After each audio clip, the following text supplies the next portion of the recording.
नमस्कार साथियों, स्वागत है आपका YouTube चैनल इको टॉक पर। आज हम बात करेंगे पर्यावरण शिक्षण कार्यक्रम अंतर्गत किस प्रकार से इको क्लब विद्यालय या महाविद्यालय अपनी ऑनलाइन रिपोर्टिंग कर सकते हैं। ऑनलाइन रिपोर्टिंग आप दोनों तरह से कर सकते हैं, चाहे ईईपी पोर्टल पे जाके, जिसका URL है eepmoefcc.nic.in, या आप अपने मोबाइल से प्रकृति कनेक्ट ऐप के माध्यम से भी कर सकते हैं। दोनों में ही आपको अपना यूज़र आईडी डालना रहेगा एवं पासवर्ड, और ओपन करके आप अपनी रिपोर्ट को फिल कर सकते हैं। रिपोर्ट किसी भी माध्यम से कर सकते हैं आप, जरूरी नहीं कि आपने पोर्टल पे करी है तो फिर आप मोबाइल पे भी करना पड़ेगा। तो सीधे हम चलते हैं ईईपी पोर्टल पर और समझते हैं ऑनलाइन रिपोर्टिंग के बारे में। सबसे पहले आपको गूगल पे जाने के बाद में eepmoefcc.nic.in को लॉगिन करना है। लॉगिन करने के बाद में आपका यह होम पेज ओपन हो जाएगा, इन्वायरमेंट एजुकेशन प्रोग्राम। आप इसमें देखेंगे कि सबसे राइट में लॉगिन का ऑप्शन आपके पास में आ रहा है। आप लॉगिन पे क्लिक करेंगे। लॉगिन पे क्लिक करने के बाद में विंडो ओपन होगी। उस विंडो में आपको अपना यूज़र नेम एवं पासवर्ड डालना रहेगा। जैसा कि यहाँ पर आया है यूज़र नेम, तो यूज़र नेम जो है वो इको क्लब स्कूल है या कॉलेज है, आपका जो ईमेल आईडी है वही यूज़र आईडी के रूप में कार्य करेगा।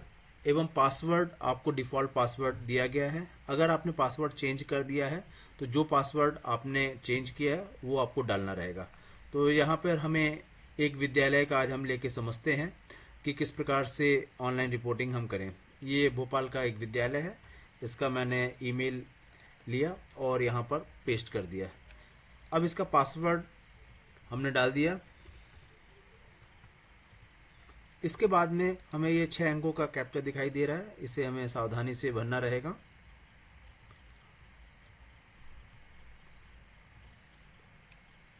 और फिर हम लॉगिन कर जाएंगे। लॉगिन करने के बाद में सबसे पहले आपके पास में होम पेज दिख रहा है। राइट हैंड साइड में आप अपने विद्यालय या महाविद्यालय का नाम सुनिश्चित कर लें, जैसा कि government higher secondary school Chunabhatti या भोपाल का एक स्कूल है। यहाँ पर आपको दो ऑप्शन दिखाई देंगे, एक है सबमिट एक्टिविटी रिपोर्ट, दूसरा है व्यू एक्टिविटी रिपोर्ट। तो सबसे पहले आपको एक्टिविटी को सबमिट करना रहेगा। अगर आप फर्स्ट टाइम सबमिट कर रहे हैं तो आपको यहाँ पर जिस प्रकार से सस्टेनेबल लाइफ स्टाइल वर्कशॉप में 5 दिखाई दे रहा है, नेचर कैंप 0, अदर्स में 0, क्योंकि यह विद्यालय पिछले 2-3 वर्षों से कार्य कर रहा है और इसने अपनी ऑनलाइन रिपोर्टिंग की हुई है, इसलिए यहाँ पर 5 रिपोर्टिंग दर्शाई जा रही हैं। अगर आप फर्स्ट टाइम रिपोर्ट कर रहे होंगे तो यहाँ पर 0 तीनों जगह दिखाई दे रहा होगा। तो चलिए हम चलते हैं अपनी एक्टिविटी रिपोर्ट, जो आपने पर्यावरण शिक्षण कार्यक्रम वर्ष 2025-26 के अंतर्गत जो भी एक्टिविटी करी है उसको आपको ऑनलाइन रिपोर्ट करना रहेगा। आप सबमिट एक्टिविटी पे क्लिक करेंगे। सबमिट एक्टिविटी पे क्लिक करने के बाद में इस तरह से विंडो आपके सामने ओपन होगा। सबसे पहले ही दिया है कि स्पेशल कैरेक्टर्स का उपयोग आप ना करें, तो पूरे फॉर्मेट को भरने के दौरान आप कहीं पर भी किसी भी प्रकार के स्पेशल कैरेक्टर्स का उपयोग नहीं करेंगे। सबसे पहले आपको एक्टिविटी का कैटेगरी सेलेक्ट करना है। तो यहाँ पर आपको sustainable life style workshop, project, exhibition, campaign या कॉम्पिटिशन। मैं यहाँ पे बताना चाहूँगा कि वर्ष 2025-26 में विद्यालय हो या महाविद्यालय हो, आपको एक कैटेगरी के अंतर्गत अनुदान राशि दी गई है। वो कार्यशाला के लिए भी हो सकती है, प्रोजेक्ट या कोई परियोजना हो सकती है, एग्जीबिशन या हम कोई कह रहे हैं प्रदर्शन के लिए दिया गया होगा, या कैंपेन, अभियान या कंपटीशन, किसी भी प्रकार के एक्टिविटीज़ के लिए। तो आपको ये सिलेक्ट कर देना है। सिलेक्ट करने के बाद में थोड़ा सा वेट करना है, ये बफर करता है। बफर करने के बाद में वापस से आपको डेट का ऑप्शन आ जाएगा। डेट में मान लीजिए कि आपने कोई कार्यशाला का आयोजन आज के दिनांक में किया है, तो आज आप 23 तारीख का चुनाव कर लेंगे। अगर कोई पहले का किया है वो तो आप पहले कर सकते हैं। तो आज मैं जो रिपोर्ट भरने जा रहा हूँ वो हमने कार्यशाला 12 मार्च को करी थी, तो मैंने 12 मार्च का सिलेक्शन किया है, क्योंकि एक दिन की ही कार्यशाला थी वो, तो उसका एंड डेट भी 12 तारीख आ जाएगा। जब भी आप डाटा इसमें कोई फीड करेंगे तो ये थोड़ा सा बफर करने के बाद में एडजस्ट होता है और वापस से आपको पॉपअप करके। तो यहाँ पर आपने डेट का चुनाव कर लिया है। इसके बाद में सब एक्टिविटी का सिलेक्शन करना है। मान लीजिए आपके पास में आपने कार्यशाला करी है या कोई कॉम्पिटिशन, तो जो आपने सब एक्टिविटी ली है उसको आप चुनाव करेंगे। यहाँ पर मैंने लाइफ स्टाइल वर्कशॉप का चुनाव किया हुआ है। इसके बाद में आपको यहाँ पर टाइप ऑफ एक्टिविटी भरना पड़ेगा। तो यहाँ पर थोड़ा सा आप यह सुनिश्चित कर लें कि जो भी कार्यक्रम आपने किया है वो पूर्ण रूप से जागरूकता के ऊपर था या उसमें एक्शन कोई किया गया है, कोई क्रियान्वयन किया गया है, कोई एक्टिविटी में बच्चों का इन्वॉल्वमेंट हुआ है तो वो एक्शन के अंतर्गत आ सकती है। या ऐसा भी हो सकता है कि आपने कार्यशाला के माध्यम से बच्चों को जागरूक भी किया है, साथ में उस कार्यशाला के दौरान बच्चों को कुछ बनाना भी सिखाया है, तो उस केस में ये बोथ हो सकता है। तो आप यहाँ पे बोथ पे टिक भी कर सकते हैं। Number of days automatically 1 day इसने ले लिया है क्योंकि आपने 12 तारीख का चुनाव किया था। स्कूल ऑटोमेटिकली आपका यहाँ चुनाव हो जाएगा आपके जिले का, क्योंकि ये भोपाल का स्कूल है तो ऑटोमेटिकली इसने भोपाल यहाँ पर ले लिया। Venue of the activity, generally जो भी कार्यक्रम आपने किया है वो किस स्थान पर किया है वो आपको डालना रहेगा। अगर वो कार्यक्रम आपके स्कूल या कॉलेज में किया है तो आप उसका नाम डाल सकते हैं। तो मैं यहाँ पर गवर्नमेंट नवीन हायर सेकेंडरी स्कूल चूना भट्टी भोपाल मैंने लिख दिया है। इसके बाद में डिस्क्रिप्शन ऑफ द एक्टिविटी, तो मैं यहाँ आपको सजेस्ट करूँगा कि जो भी डिस्क्रिप्शन आपको भरना है वो आप पहले से वर्ड फाइल में थोड़ा सा बना के रखेंगे तो वो ज़्यादा बेहतर होगा। बहुत ज़्यादा लंबा चौड़ा डिस्क्रिप्शन आपको देने की ज़रूरत नहीं है। मेजर उस वर्कशॉप में क्रस्ट जो है वो आप बना के रखें और उसको आप भर दें। मैं यहाँ पे सिर्फ 2 बातें लिख रहा हूँ कि उस दिन हमने क्लॉथ एंड पेपर मेकिंग के बारे में बच्चों को बताया था। तो आप थोड़ा सा डिस्क्राइब कर सकते हैं उसमें क्या क्या उस दिन के दौरान की गई चीज़ें। यहाँ पर आपको भरना रहेगा मिशन लाइफ की थीम क्या है, क्योंकि हमने क्लॉथ और पेपर मेकिंग के बारे में बताया है तो ये सीधा वेस्ट को कम करने के संबंध में है, तो हम यहाँ रिड्यूस वेस्ट की थीम चुनाव कर सकते हैं। एक्टिविटी टैग में आप देख रहे हैं कि रेड स्टार नहीं लगा है, मतलब ये कंपलसरी नहीं है, तो आप इसको छोड़ सकते हैं। कार्यशाला का जो हमारा बजट था वो हमने 2-3 कार्यशालाओं को मिला के एक कार्यशाला करी थी। तो ओवरऑल वर्कशॉप के लिए हमने ऑलरेडी आपको बताया हुआ है कि वर्कशॉप के लिए 20,000 का हमने बजट एलोकेशन किया हुआ है। कंपटीशन के लिए 5,000, एग्जीबिशन के लिए 5,000, प्रोजेक्ट के लिए 5,000 और कैंपेन के लिए भी 5,000। तो सभी एक्टिविटीज़ के लिए 5-5 हज़ार रुपये है एवं वर्कशॉप के लिए 20,000 रुपये है। ये वेरी कर सकता है स्कूल और कॉलेजेस के एक्टिविटीज़ में थोड़ा सा। तो आपको जो भी अनुदान राशि मिली है उसके अनुसार आपको अपना बजट भरना रहेगा। तो ये वर्कशॉप 20,000 की थी तो मैंने 20,000 डाल दिया है। Brief description of the workshop, हमने यहाँ पर पेपर मेकिंग के बारे में और साथ में क्लॉथ पाउचेज और साथ में स्मॉल बैग्स बनाए गए हैं। तो ये सब आप डिटेल थोड़ा सा पहले से बना के रखेंगे तो ये बेहतर होगा। आप इसे हिंदी में भी भर सकते हैं, इंग्लिश में भी भर सकते हैं, पर अगर आप इंग्लिश में भर रहे हैं तो ज़्यादा बेहतर रहेगा क्योंकि वो समाहित करने में आसान रहता है, संकलित करने में रिपोर्ट को। पार्टिसिपेंट्स की डिटेल्स, ये भी बहुत महत्वपूर्ण है कि पार्टिसिपेंट उस कार्यक्रम में कितने सहभागिता रहे। तो आपको देखना है कि स्कूल के केस में यहाँ बच्चे होंगे, कॉलेज के केस में यहाँ पर यूथ होंगे। टीचर्स कॉमन हो सकते हैं, स्कूल में भी टीचर्स रहते हैं, कॉलेज में भी टीचर्स रहते हैं। तो हम 12 तारीख की जो कार्यशाला का आयोजन किया हम उसको ध्यान में रखते हुए भर रहे हैं। तो उस दिन बच्चों की संख्या हमें दोनों भरना है, फीमेल कितने थे और मेल्स कितने थे। तो लगभग 12 गर्ल्स थी और 14 बॉयज़ थे। और अदर्स का मतलब होता है ट्रांसजेंडर, तीसरा सेक्स। तो यहाँ आपको पर भरना कंपलसरी है, तो ये आप 0 भर देंगे। यूथ कोई भी नहीं था तो यहाँ पर हम यूथ में 0 कर दे रहे हैं। टीचर्स की अगर हम बात करते हैं तो फीमेल टीचर्स लगभग 5 फीमेल टीचर्स थी और मेल टीचर्स में 3 लोग थे। तो इसमें मेल में आपके प्रिंसिपल साहब भी उस दिन कार्यक्रम में उपस्थित थे, एक और भी टीचर सपोर्टिंग स्टाफ था, उसके अलावा इको क्लब इंचार्जेस और भी जो स्टाफ थी फीमेल टीचर्स वो थी। तो उसको ध्यान में रखते हुए आप यहाँ पे नंबर ऑफ टीचर्स भर देंगे। अदर्स में आपको यहाँ पे 0 लिखना रहेगा। इसके बाद में हम आते हैं कि नंबर ऑफ स्कूल्स और कॉलेजेस कवर्ड। तो क्योंकि कार्यशाला में सिर्फ आपके विद्यालय के बच्चों ने भाग लिया था तो यहाँ पर आप 1 डाल सकते हैं। अगर कोई कार्यशाला आपने करी और उसके आसपास के भी 1-2 स्कूल या कॉलेज के बच्चे हैं तो उस बात को ध्यान में रखते हुए आप यहाँ पे विद्यालय या महाविद्यालय की संख्या का निर्धारण कर सकते हैं। इसके बाद में हम बात करेंगे कि हर कार्यक्रम में बच्चों के द्वारा मिशन लाइफ की शपथ ली जाए, लाइफ प्लेज, तो यहाँ पर आपको करानी है और इसे यस कर देना है, क्लिक करके यस कर देंगे। इसके बाद में हम नीचे चलते हैं फोटो अपलोड का। ये बहुत महत्वपूर्ण है, अपलोड जियो टैग फोटो। कोशिश करें कि जो भी कार्यक्रम में आपने जियो टैग फोटो लिए हैं उन फोटो को आप यहाँ पर अपलोड करेंगे। अगर किसी कारण से आप जियो टैग फोटो नहीं ले पाए हैं तो उस कार्यक्रम के जो भी फोटो हैं उन फोटोज का एक फोल्डर पहले आप बना लें। उस फोल्डर में भी आप 1 2 3 4 5 लगभग ज़्यादा से ज़्यादा आप 5 फोटो यहाँ पर अपलोड कर सकते हैं और एक वीडियो अपलोड कर सकते हैं। तो अगर आप पहले से फोल्डर बना के सिलेक्टेड फोटोज जो आपको अपनी रिपोर्ट में लगानी है वो फोटो का चुनाव करके आप पहले रखें। मैं यहाँ पर थोड़ा सा बताना चाहूँगा आपको कि आपके किसी एक कार्यक्रम में फोटो का चुनाव इस प्रकार से होना चाहिए ताकि उसमें पूरा कार्यक्रम कवर हो जाए।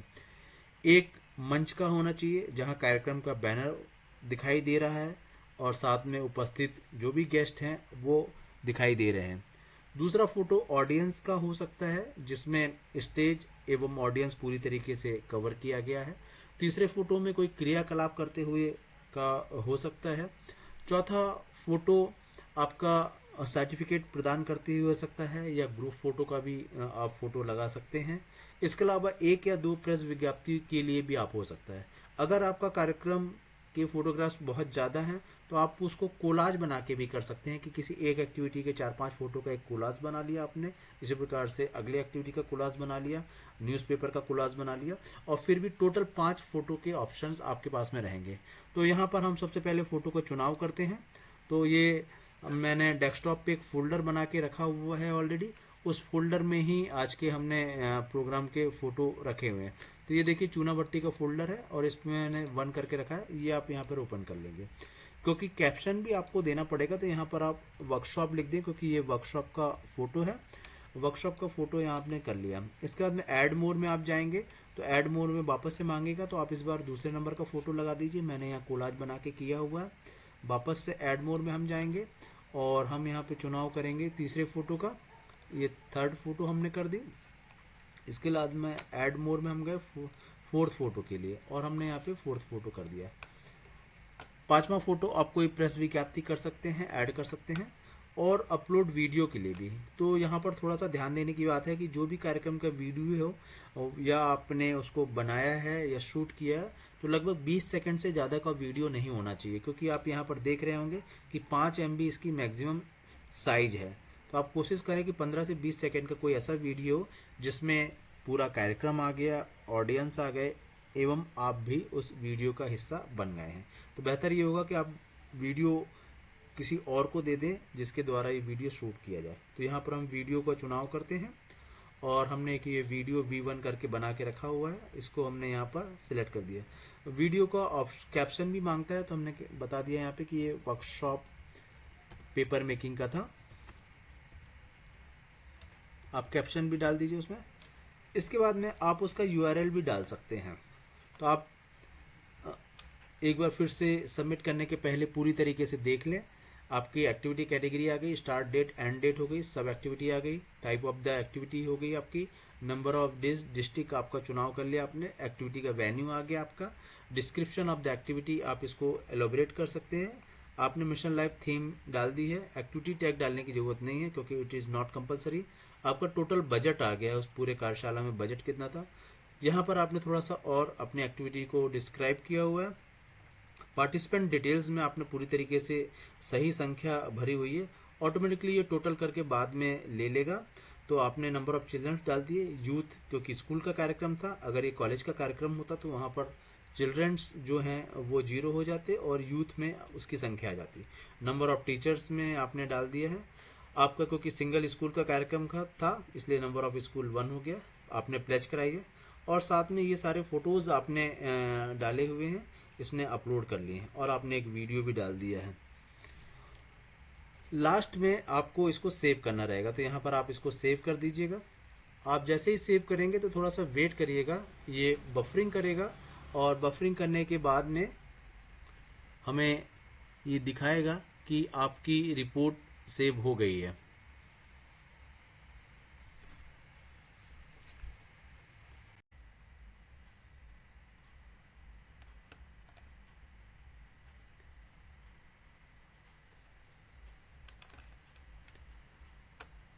हो सकता है कि अगर आपकी फ़ोटो की या वीडियो की कहीं पर भी साइज अगर अधिक जा रही होगी तो वो आपको बता देगा कि साइज एक्सीड कर रही है। तो आपको उस केस में वापस से अपने फ़ोटो या वीडियो की साइज को थोड़ा सा रिड्यूस करना रहेगा। तो यहाँ पर मुझे लगता है कि शायद वीडियो की साइज थोड़ी सी बड़ी हो रही है, इस कारण से उसने नहीं लिया है। तो अभी हम यहाँ पे कम फ़ोटो थोड़ा सा सिलेक्ट करते हैं। हमने सिर्फ 2 फोटो हम करके देख रहे हैं अभी।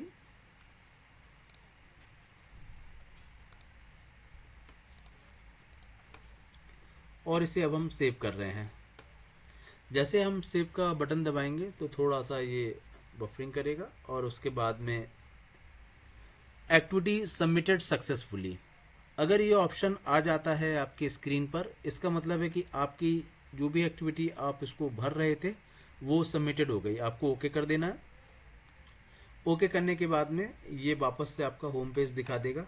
आप होम पेज पे क्लिक करेंगे और यहाँ पर व्यू एक्टिविटी में जाएंगे। व्यू एक्टिविटी में जाएंगे आप तो आपको ये दिखाएगा कि आज की डेट में, जैसा कि यहाँ आप देख पा रहे हैं कि स्कूल का नाम आ गया, आपका डाइस कोड ऑटोमेटिकली ले लिया है इसने, आपकी कार्यक्रम की स्टार्टिंग डेट ले ली है, एंड डेट ले ली है, आपने जो एक्टिविटी कैटेगरी चुनी थी वो दिखाई दे रही है, सब एक्टिविटी भी दिखाई दे रही है, आपने टाइप ऑफ द एक्टिविटी में बोथ सेलेक्ट किया था, आपने जो बच्चे और टीचर्स का जो चुनाव किया था वो total number of participants 34 automatically आ गया है। स्टेट मध्य प्रदेश ले लेगा, भोपाल ले लेगा, जिला आपका, एक्सपेंडिचर आपका आ जाएगा, लाइव प्लेज आपने कराई थी, यस आ गया है। आपने यहाँ पर वीडियो का यूआरएल नहीं दिया है, अदरवाइज यहाँ पे यूआरएल आ जाता। आपकी ये इमेजेस आ गई हैं यहाँ पर, तो आप यहाँ पे फोटो देख सकते हैं कि कौन सी फोटोज आपने उसमें लगाए थे। तो यहाँ पर जब आप व्यू पे क्लिक करेंगे तो आपके ये दोनों फोटो यहाँ पर दिखाई देंगे। इसके बाद में फिर आपका डॉक्यूमेंट भी व्यू कर सकते हैं आप, अगर आपने कोई डॉक्यूमेंट्स लगाए हैं। अभी आपका स्टेटस जो है वो पेंडिंग बता रहा है, क्योंकि अभी हमने इसको अप्रूव्ड नहीं किया हुआ है। तो आपको यहाँ से फ्रीज नहीं करना है, आप सिर्फ व्यू करेंगे और देख सकते हैं। अगर आपको लग रहा है कि आपकी रिपोर्ट में कुछ और ऐड करना था तो आप वापस से एडिट पे जाएंगे और एडिट करके उसमें जो भी सपोर्टिंग है वो लगाना चाहिए, आपको लगा सकते हैं आप। या आपने बजट सही नहीं भरा है या प्रेस विज्ञप्ति नहीं लगा पाए थे तो वापस से एडिट पे जाके आप उसको एडिट कर सकते हैं। फ्रीज करने का मतलब ये है कि फिर कोई भी उसमें चेंजेस नहीं किए जा सकते हैं। तो आपके द्वारा जो भी रिपोर्ट भरी जाएगी विद्यालय या महाविद्यालय के द्वारा, उसको एप्को के द्वारा एक बार अवलोकन किया जाएगा। उसके बाद में उचित रिपोर्ट को हम इसमें फ्रीज कर देंगे। फ्रीज करने के बाद में ये रिपोर्ट मंत्रालय को शो हो जाएगी, उसमें कोई हम करेक्शंस नहीं कर सकते हैं। तो हम वापस अभी होम पेज पे जाते हैं और इस प्रकार से हमने आज की एक रिपोर्ट किस प्रकार से ईपी पोर्टल पर भरा जाना है इसके बारे में समझाया। तो आशा है आपको ये वीडियो लाभदायक लगेगा। आप इस वीडियो का उपयोग करके ज़्यादा से ज़्यादा स्कूल्स जो ज़िले के इसमें अपनी सहभागिता कर रहे हैं वो अपनी रिपोर्ट ऑनलाइन भर सकते हैं। और मैं आपको बता दूं कि वर्ष 2025-26 में जो भी कार्यक्रम यूको क्लब विद्यालय या महाविद्यालय को दिए गए हैं, आपको समस्त कार्यक्रमों की ऑनलाइन रिपोर्टिंग करना अनिवार्य है और जिसे आप 30 मार्च तक कर दें। 31 मार्च के बाद में पोर्टल बंद हो जाएगा। इस वर्ष की कोई भी एक्टिविटीज़ को आप ऑनलाइन अपलोड नहीं कर सकते हैं। अगर आपकी रिपोर्ट पोर्टल पर दिखाई नहीं दे रही है, इसका अर्थ है कि आपने अनुदान राशि का उपयोग नहीं किया है एवं आपके द्वारा कार्यक्रमों का आयोजन नहीं किया गया है। तो आशा है ये वीडियो आपके लिए लाभदायक रहेगा। वीडियो को पूरा देखने और समझने के लिए आपका बहुत बहुत धन्यवाद।